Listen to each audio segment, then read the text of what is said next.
She says the Quran can only be properly understood if one is familiar with Quranic language, which is Arabic. So, which translation, according to you, is right, and how should one go about it?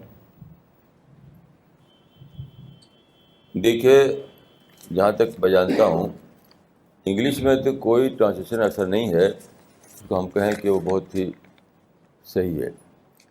میرے جاننے کے مطابق Persian میں بہت ہی صحیح translation ہے شاہ ولی اللہ کا. اردو میں بہت ہی صحیح ٹرانسلیشن ہے شاہ عبد القادر کا.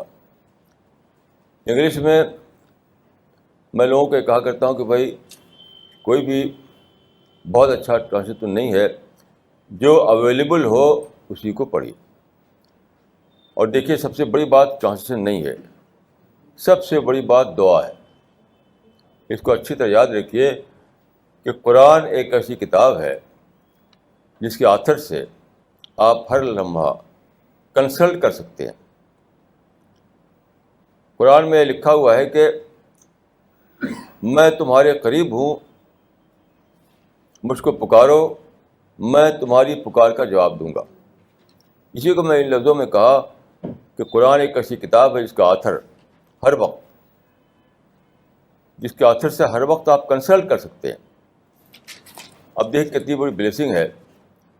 تو میں مانتا ہوں کہ کوئی بھی ٹرانسلیشن چاہے کتنا ہی اچھا کیوں نہ ہو، وہ قرآن کو سمجھنے کے لیے کافی نہیں ہو سکتا.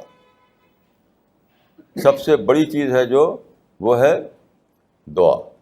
یہاں میں ایک واقعہ عرض کروں کہ علامہ ابن تیمیہ ایک بہت بڑے عالم تھے، عربی کے بہت بڑے اسکالر تھے. وہ ان کو بھی قرآن میں کہیں کہیں اٹکنا پڑتا تھا. تو وہ کیا کرتے تھے کہ چلے آتے تھے جنگل میں، 2 رکعت نماز پڑھتے اور دعا کرتے، یہ کہتے کہ یا معلم ابراہیم علمنی، اے ابراہیم کو بتانے والے مجھے بھی بتا دے.